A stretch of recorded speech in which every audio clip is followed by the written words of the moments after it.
علیکم ورحمۃ اللہ وبرکاتہ۔ وعلیکم السلام وعلیکم السلام ورحمۃ اللہ وبرکاتہ۔ تو تسنیم، فاطمہ اور سبھی بہنیں، آپ کی پچھلی کلاس مس ہو گئی تھی تو جی مفتی صاحب، ہمیں پتہ ہی نہیں تھا کلاس کے بارے میں، تو ہم لوگ دیکھ ہی نہیں پائے لیں۔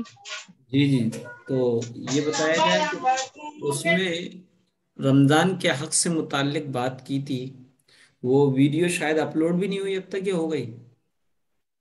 نہیں مفتی صاحب، ویڈیو بھی اپلوڈ نہیں ہوئی ہے۔ چلیے وہ ویڈیو اپلوڈ ہو جائے گی، اس میں کوئی زیادہ بات نہیں تھی، بہت مختصر سی کلاس تھی وہ۔ چلیے آج جو ہے بات کرتے ہیں، رمضان کے 3 عشرے ہیں، یعنی رمضان کو 3 حصوں میں ڈیوائڈ کیا جائے تو 3 بنتے ہیں، 3 اور عشرہ کہتے ہیں، عشرۃ عربی میں 10 کو آتے ہیں، جیسے 10 انگلش میں 10 کو کہتے ہیں، اسی طریقے سے عشرۃ کے معنی 10 کے آتے ہیں۔ اس کو اگر وقف کی حالت میں پڑھیں گے تو عشرہ کہتے ہیں، تو ایک عشرہ 10 دنوں کے مجموعہ کو کہتے ہیں۔ تو رمضان کے جو اعمال ہیں وہ آپ کے سامنے پیش کیے جائیں گے۔ رمضان کے اعمال 3 عشروں کے اعمال، پہلے عشرے میں کیا کیا کرنا ہے ہمیں، دوسرے عشرے میں کیا کرنا ہے، یہ چیزیں آپ کے سامنے پیش کرنی ہیں۔ استقبال رمضان کے سلسلے میں تقریباً 9 اعمال تھے جو آپ کے سامنے پیش کیے گئے تھے، اور آج پہلے عشرے کے کچھ اعمال پیش کیے جائیں گے کہ پہلے عشرے کے تقریباً 11 اعمال ہیں۔ پہلے اس کو مختصر طور پہ سمجھ لیں، پھر اس کی وضاحت کرتے ہوئے چلیں گے۔ رمضان چونکہ شروع ہو جاتا تو پہلا عمل ہے اس کا روزہ، دوسرا عمل ہے کثرت تلاوت، یعنی قرآن تلاوت کہتے ہیں، قرآن کریم کے پڑھنے کو تلاوت کہتے ہیں۔ کثرت تلاوت یعنی بہت زیادہ قرآن کریم کو پڑھنا۔ تیسرا عمل ہے اذکار، یہ ذکر کی جمع ہے اذکار، ذکر کہتے ہیں وہ کلمات، چاہے وہ احادیث کے ہوں چاہے وہ قرآن کے ہوں، ان کے ذریعے سے اللہ کو یاد کرنے کو ذکر کہتے ہیں، اسی کی جمع ہے اذکار۔ تیسرا عمل ہے اذکار۔ چوتھا عمل ہے دعائیں، دعا، اور دعا کی اہمیت و فضیلت کے لیے آپ کے پاس ایک حدیث موجود ہے جو آپ کو پچھلے کورس میں پڑھائی گئی تھی، الدعاء مخ العبادہ، کہ دعا عبادت کا مغز ہے۔ اور یہ بھی اصول بتایا تھا وہیں پر آپ کو کہ مخلوق کا معاملہ، انسانوں کا معاملہ یہ کہ اگر ان سے مانگا جاتا ہے تو وہ ناراض ہوتے ہیں، ناخوش ہوتے ہیں، اور مانگنے کو پسند نہیں کرتے، اور اگر نہ مانگا جائے تو وہ اس سے خوش ہوتے ہیں اور اس عادت کو پسند بھی کرتے ہیں۔ لیکن اس کے اپوزٹ، اس کے برخلاف اللہ تعالیٰ کا معاملہ ہے کہ اللہ کتنا غفور الرحیم ہے، اس کی غفور الرحیمی کے سمندر کی انتہا یہ ہے کہ اللہ تعالیٰ سے جو مانگتا ہے اللہ اس سے خوش ہوتا ہے، اس کو پسند کرتا ہے، اور جو اللہ سے نہیں مانگتا ہے اللہ اس کو پسند نہیں کرتا، اور اللہ اس پہ سے ناراض ہوتا ہے، اس پہ غضب نازل فرماتا ہے۔ تو چونکہ رمضان مبارک کا ایک ایک پل، ایک ایک لمحہ مبارک ہوتا ہے، لہذا چوتھا عمل ہے دعائیں مانگنا۔ پانچواں عمل ہے اپنے ماتحت اور اپنے انڈر میں اپنے سے چھوٹے لوگوں کے ساتھ ہمیشہ اور خاص طور پہ رمضان میں ان کے بوجھ کو ہلکا کرتا ہے۔ مثلا ہمارے گھر میں کوئی ملازمہ ہے، ہم اس سے عام مہینوں میں بہت کام لیتے ہیں، لیکن رمضان میں اگر وہ روزہ رکھی ہوئی ہے تو اس کے کام میں یا تو خود ہاتھ بٹائیں یا پھر جو ہے اس کو کام کم بتائیں، اس کے کام کو، اس کی ذمہ داریوں کو کم کر دیں۔ چھٹا عمل ہے صدقہ خیرات، ایک ہوتا ہے زکوٰۃ، ایک ہوتا ہے فطرہ، ایک ہوتا ہے صدقہ، ایک ہوتا ہے فطرہ اور خیرات۔ صدقہ اور خیرات دونوں ایک ہی چیز ہے۔ صدقے کے بارے میں اللہ کے رسول صلی اللہ علیہ وسلم نے فرمایا کل معروف صدقہ، ہر نیک کام، ہر بھلا کام صدقہ ہے۔ بعض لوگوں کو صدقے کی تعریف معلوم نہیں ہوتی، لہذا کچھ حدیث کے سمجھنے میں ان کو الجھن ہوتی۔ مثلا کہ احادیث میں آتا ہے کہ بیوی کے منہ میں لقمہ دینا بھی صدقہ ہے، تو کیا ہم صدقہ بیوی کو کھلا سکتے؟ یہ سوال ہو جاتا ہے۔ تو جب آپ کو حدیث کے اکارڈنگ صدقے کی تعریف معلوم ہوگی کہ کلو معروف صدقہ، کہ ہر بھلا کام اور ہر اچھا کام صدقہ ہے، راستے سے تکلیف دہ چیز کو ہٹا دینا، کسی کو اچھی بات بتا دینا، کسی کو مسکرا کر اس سے ملاقات کر لینا، یہ سب صدقات میں آتے ہیں۔ بہرحال تو خیرات بھی، صدقہ اور خیرات دونوں معنی، دونوں کے دو الگ الگ نام ہیں لیکن مطلب ایک ہی ہے۔ بہرحال چھٹا عمل جو ہے صدقہ و خیرات ہے، اور غمخواری کا یہ مہینہ ہے۔ ساتواں عمل اللہ تعالیٰ ایسے ہی دروازے کھولے رکھے کہ عمرہ بھی کر لیں۔ عمرے کی بڑی فضیلتیں ہیں، ابھی میں تفصیل میں بتاؤں گا کہ رمضان کے عمرے کی کیا فضیلت ہے۔ آٹھواں عمل ہے تراویح، جو رمضان کی مخصوص عبادت ہے۔ نواں عمل ہے نوافل کی کثرت اور فرض نمازوں کا بہت زیادہ اہتمام، یعنی اور مہینوں میں فرض نمازیں قضا ہو جاتی ہیں بلا عذر یا عذر کے ساتھ، لیکن رمضانوں میں خاص طور پہ فرض نمازوں کا اہتمام کرنا اور نفل نمازوں کی کثرت رکھنا۔ 10واں عمل ہے دین کی محنت کرنا، اور 11واں عمل ہے ان تمام کاموں کو 6 صفات کے ساتھ ادا کرنا۔ یہ کیا کل 11 عمل ہیں پہلے عشرے کے۔ اب ہم تفصیل سے شروع کرتے ہیں۔ پہلا عشرہ جو ہے رحمت کا عشرہ کہلاتا ہے، یہ عشرہ رحمت کا ہے، قرآن کریم میں ہے ان رحمت اللہ قریب من المحسنین، سورہ اعراف کی آیت نمبر 56 سے ہے۔ اس کا ترجمہ ہے ان رحمت اللہ قریب من المحسنین، یقیناً اللہ کی رحمت نیک لوگوں سے قریب ہے۔ لہذا اس عشرے میں اللہ کی رحمت کو کھینچ کر لانے والے نیک اعمال اختیار کیے جائیں، اور اللہ کی رحمت سے محروم کر دینے والے اعمال یعنی تمام گناہ چاہے وہ صغیرہ ہوں چاہے کبیرہ ہوں ان سے اجتناب اور پرہیز کیا جائے۔ لہذا اب اس کے تحت، کیونکہ پہلا عشرہ رحمت کا ہے، پہلا عمل تھا روزہ۔ روزے کا حکم قرآن کریم سے دلیل قطعی سے ثابت ہے۔ قرآن کریم میں فرمایا شہر رمضان الذی انزل فیہ القرآن ھدی للناس وبینات من الھدی والفرقان فمن شہد منکم الشہر فلیصم، سورہ بقرہ کی آیت نمبر 185 میں ہے کہ فمن شہد منکم الشہر فلیصم، لہذا تم میں سے جو شخص بھی یہ مہینہ یعنی رمضان کا مہینہ پائے وہ اس میں ضرور روزہ رکھے۔ تو پہلا عمل ہے روزہ رکھنا، اور اس کا ثبوت قرآن سے بھی ہے، اور حدیث میں آپ نے پڑھا ہے، 2 حدیثیں میں پڑھائی تھی آپ کو، الصوم جنہ، روزہ ڈھال ہے۔ ایک حدیث پڑھائی تھی صوموا تصحوا، روزہ رکھو صحت مند ہو جاؤ گے۔ اب روزے میں یہ سمجھنا فضائل، روزے کی فضیلت کیا ہے، فضائل روزہ سمجھنا ہے، روزے کا حق کیا ہے، حقوق روزے کو سمجھنا ہے، روزے کا ادب کیا ہے، روزے کے آداب روزہ سمجھنا ہے، اور مسائل روزہ سمجھنا ہے، مسائل روزہ کیا ہے۔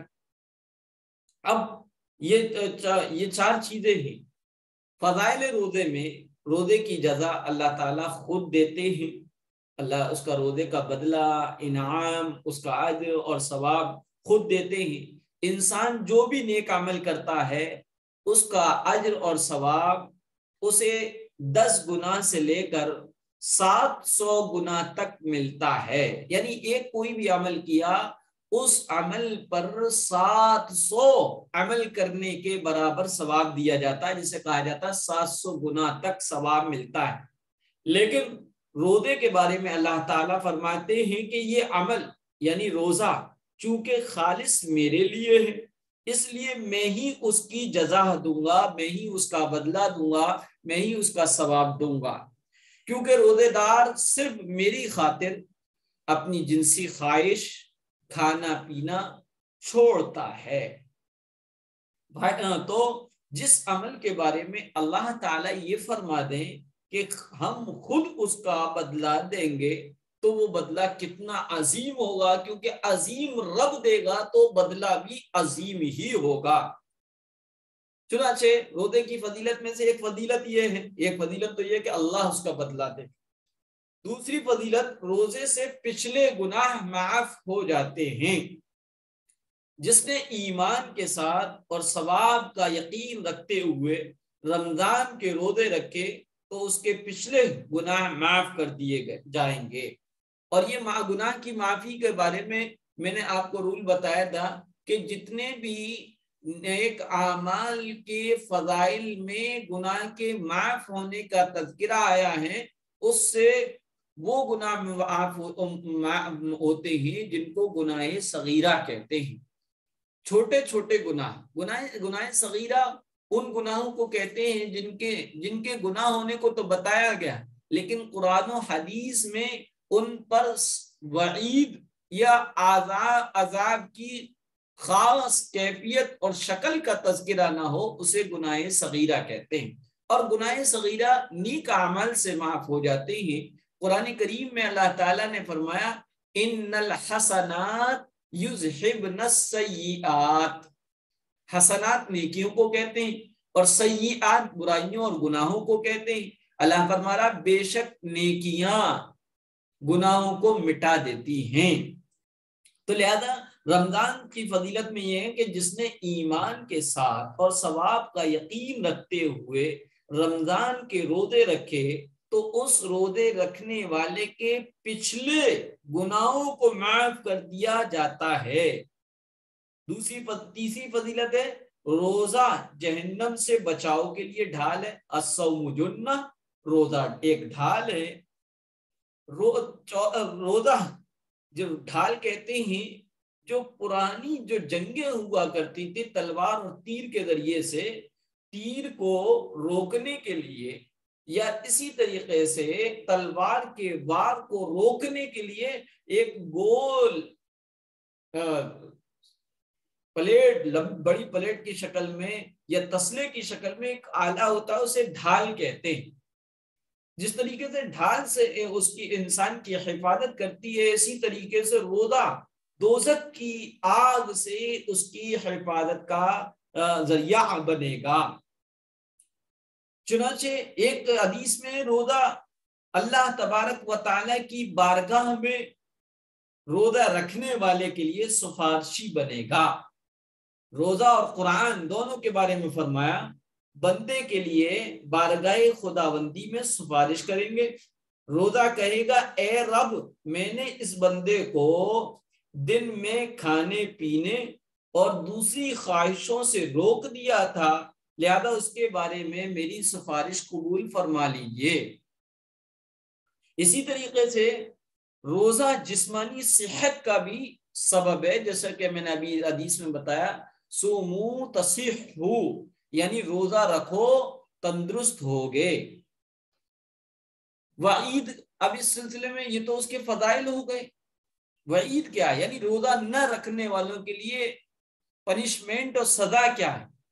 شرعاً جسے روزہ چھوڑنے کی اجازت نہ ہو اور عاجز کرنے والا مرض بھی اس کو نہ ہو، یعنی بیمار بھی نہ ہو، اس نے اگر رمضان کا ایک روزہ چھوڑ دیا تو عمر بھر کا روزہ رکھنے سے بھی ایک رمضان کے روزے کی تلافی نہیں ہوگی۔ اگرچہ بطور قضا عمر بھر روزہ رکھنے بھی لے تب بھی رمضان کے اس روزے کی قضا نہیں ہوگی۔ یہ تو فضائل روزے میں تھا۔ حقوق روزے میں سمجھنا ہے، حدیث میں ہے کہ روزہ میرے لیے ہے، اور یہ حدیث قدسی ہے، اور حدیث قدسی میں نے بتایا وہ حدیث کہلاتی ہے جس میں بات کی نسبت اللہ تبارک و تعالی کی طرف سے، یعنی کہ الفاظ رسول اللہ کے ہوں لیکن اس بات کے کہنے والا اللہ ہو، اس کو حدیث قدسی کہتے ہیں۔ تو حدیث قدسی میں ہے کہ روزہ میرے لیے ہے، تو جب ہم نے روزہ رکھا تو گویا ہم زبان حال سے اللہ تعالیٰ سے یہ کہہ رہے ہیں کہ لیجئے حضور، یہ روزہ آپ کے لیے تحفہ ہے، اے اللہ یہ تحفہ آپ کے لیے۔ عام جو لوگ بڑے لوگ ہیں، گورنر ہیں، ڈی ایم ہیں وغیرہ وغیرہ، اگر کوئی چیز بطور تحفہ دی جائے، خاص کر جب انہوں نے فرمائش بھی کی ہو، تو اس بات کا کس قدر اہتمام ہوتا ہے کہ عمدہ سے عمدہ صاف ستھری چیز اور کوسٹلی چیز پیش کی جائے۔ پھر اللہ جو بادشاہوں کا بادشاہ ہے، ان کی بارگاہ میں روزے کو گناہ سے کتنا صاف ستھرا کر کے پیش کرنا چاہیے۔ حدیث میں ہے کہ حضرت کعب بن عجرہ رضی اللہ تعالیٰ عنہ کہتے ہیں کہ ایک مرتبہ نبی کریم صلی اللہ علیہ وسلم نے ارشاد فرمایا کہ ممبر کے قریب آ جاؤ۔ ممبر کسے کہتے ہیں؟ مسجد کے بالکل درمیان میں جو محراب نما ہوتا ہے، محراب اس کو کہتے ہیں جس میں امام کھڑا ہوتا ہے، وہ محراب کہلاتا ہے، اور اس محراب کے اندر 2 3 5 7 سیڑھیاں ہوتی ہیں، یہ ممبر کہلاتا ہے۔ تو پیارے آقا نے کہا ممبر کے قریب آ جاؤ۔ ہم لوگ صحابہ کہتے ہیں حاضر ہو گئے۔ جب حضور صلی اللہ علیہ وسلم ممبر کے پہلے درجے پر، پہلے اسٹپ، پہلی سیڑھی پر قدم مبارک رکھا تو فرمایا آمین۔ جب دوسرے قدم پر قدم رکھا تو فرمایا آمین۔ جب تیسرے پر قدم رکھا تو پھر فرمایا آمین۔ جب آپ خطبے سے فارغ ہو کر نیچے اترے تو صحابہ عرض کرتے تو ہم نے عرض کیا کہ ہم نے آج آپ سے ممبر پر چڑھتے ہوئے ایسی بات سنی جو پہلے کبھی نہیں سنی تھی۔ آپ نے ارشاد فرمایا کہ اس وقت جبریل علیہ السلام میرے سامنے آئے تھے۔ دیکھیے جبریل علیہ السلام عموماً دحیہ کلبی رضی اللہ تعالی عنہ بہت ہی حسین جمیل خوبصورت صحابی تھے، ان کی شکل میں آیا کرتے تھے عموماً، اور کبھی کبھی اجنبی شکل میں بھی آ جاتے تھے، اور اللہ کے رسول سے اپنی اصلی شکل و صورت کے ساتھ بھی ملاقات کی ہے، اور کبھی کبھی تو اپنی اصلی شکل میں آتے تھے تو ایسی صورت میں صحابہ کو نظر نہیں آتے تھے۔ کیوں؟ اس لیے کہ اللہ تعالیٰ نے جو نوری مخلوق یہ فرشتے ہیں ان کو اتنا لطیف اور باریک بنایا ہے کہ یہ انسان اور جنات کی نظروں میں نہیں آ سکتے، یعنی انسان اور جنات فرشتوں کو دیکھنے چاہیں تو نہیں دیکھ سکتے، اتنی لطیف مخلوق ہے۔ اللہ تعالیٰ نے پردہ رکھ رکھا ہے۔ ہاں یہ اپنی کسی کی شکل میں ہو تو بالکل شکل میں ہوں گے تو نظر آ سکتے ہیں، لیکن معلوم نہیں ہوگا کہ یہ فرشتہ بھی ہے یا نہیں۔ اسی طریقے سے دوسری مخلوق ہے ناری مخلوق یعنی جنات۔ جنات کو اللہ تعالیٰ نے فرشتوں کے مقابلے میں تھوڑا ثقیف موٹا اور انسانوں کے مقابلے میں لطیف بنایا ہے، اور انسان جنات کو نہیں دیکھ سکتا لیکن فرشتے جنات کو دیکھ لیں گے، اور جنات اور انسان دونوں فرشتوں کو نہیں دیکھ سکتے، اور جنات اور فرشتے دونوں ہی انسانوں کو دیکھ سکتے ہیں۔ بہرحال میں عرض یہ کر رہا تھا کہ صحابہ نے جب پوچھا تو اللہ کے رسول صلی اللہ علیہ وسلم نے فرمایا اس وقت جبریل علیہ السلام میرے سامنے آئے تھے۔ پتہ چلا صحابہ کو نظر نہیں آ رہے تھے۔ جب پہلے درجے پر یا پہلی سیڑھی پر میں نے قدم رکھا تو انہوں نے کہا کہ ہلاک ہو جائے وہ شخص جس نے رمضان کا مبارک مہینہ پایا پھر بھی اس کی مغفرت نہیں ہوئی۔ میں نے کہا آمین۔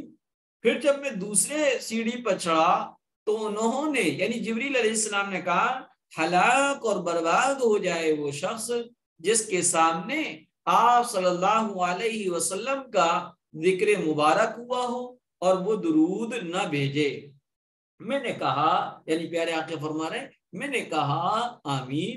جب میں تیسرے درجے پر چڑھا تو انہوں نے کہا، یعنی جبریل علیہ السلام نے کہا، ہلاک ہو جائے وہ شخص جس کے سامنے اس کے والدین یا اس کے پیرنٹس میں سے یا ان میں سے کوئی ایک بڑھاپے کو پہنچ جائے اور وہ ان کی خدمت کر کے اور وہ اپنے جنت میں یہ نہ کر پائے، وہ بڑھاپے کو پائے اور وہ اس کو جنت میں داخل نہ کرائیں یعنی ان کی خدمت کر کے وہ جنت میں نہ جائیں، کیونکہ اللہ کے رسول صلی اللہ علیہ وسلم فرمایا والدہ کا جنت کا او نار کا، کہ تمہارے والدین تمہاری جنت ہیں یا تمہاری دوزخ ہیں، یعنی ان کی خدمت کرو گے، اطاعت اور فرما برداری کرو گے تو وہ تمہارے لیے جنت میں جانے کا ذریعہ بنیں گے، اور اگر ان کی دل دکھاؤ گے، نافرمانی کرو گے تو وہ تمہارے دوزخ میں جانے کا ذریعہ اور سبب بنیں گے۔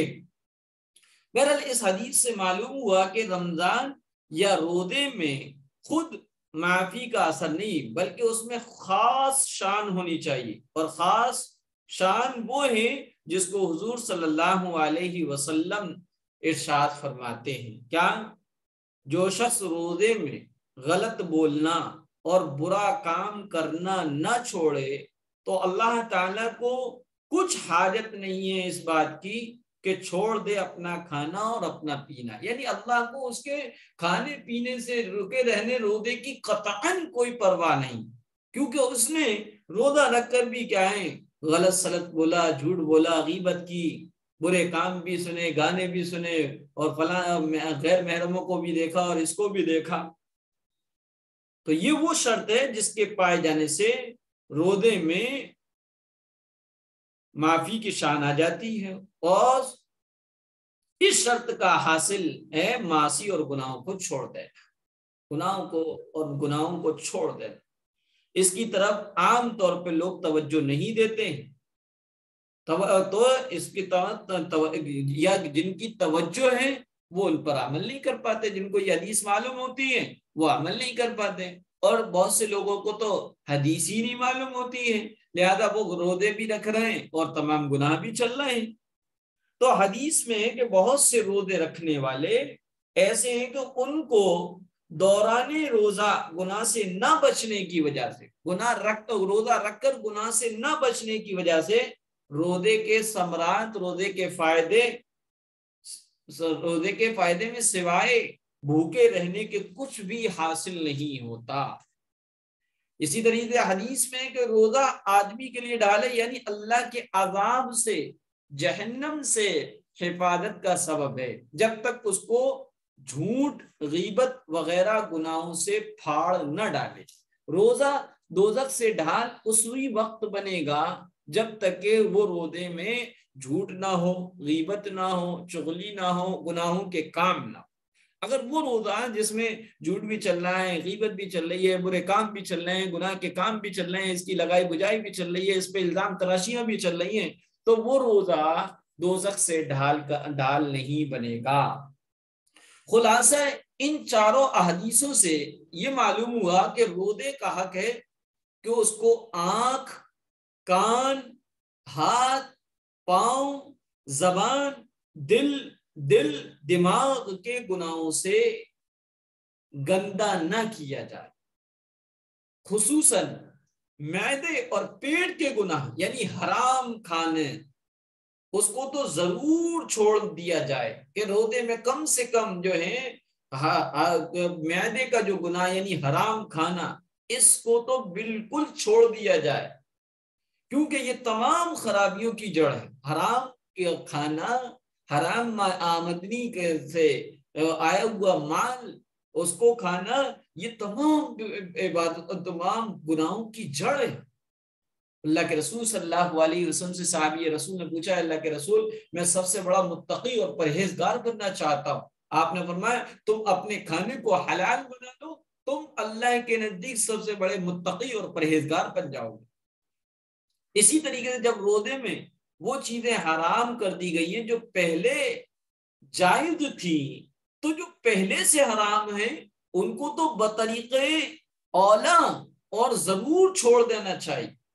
جیسے کہ روزے میں کھانا، روزے کے علاوہ کھانا جائز تھا، پینا جائز تھا، اپنی نفسانی خواہشات جائز طریقے پر میاں بیوی کے وہ پورا کرنا جائز تھا. جب روزے کی وجہ سے جو پہلے جائز اور مباح اور حلال تھا وہ حرام ہو گیا، تو روزے میں وہ چیز جو پہلے بھی حرام تھی وہ روزے میں تو اور زیادہ سخت ہو جائے گی، اس لیے اس کو چھوڑنا چاہیے. اور یہ کوئی مشکل کام نہیں، یہ خاموش رہنے اور سوتے رہنے سے بھی حاصل ہو سکتا ہے کہ انسان خاموش رہے. من سمت نجا، جو چپ رہا اس نے نجات پائی، اس سے بھی ہو جاتا ہے. بہرحال یہ تو فضائل روزہ تھے. اب آتے ہیں آداب روزہ.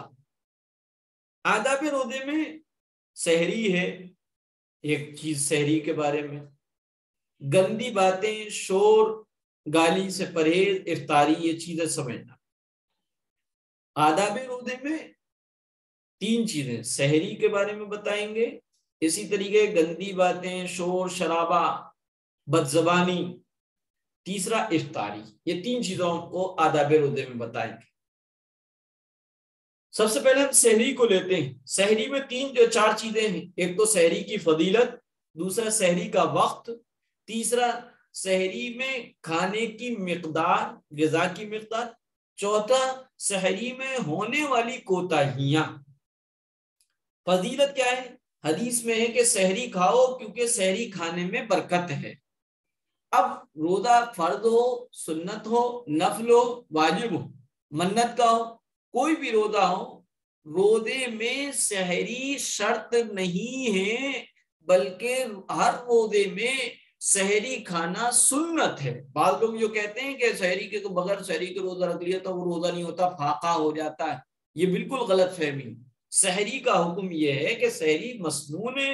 حدیث شریف میں بڑی فضیلت آئی ہے، فرمایا کہ سحری کھاؤ کیونکہ سحری کھانے میں برکت ہے. اسی طریقے دوسری حدیث میں اللہ تعالیٰ اور اس کے فرشتے سحری کھانے والوں پر رحمت نازل فرماتے ہیں. اسی طریقے تیسری حدیث ہے، حدیث میں کہ ہمارے اور اہل کتاب سے مراد یہودی اور عیسائی ہوتے ہیں.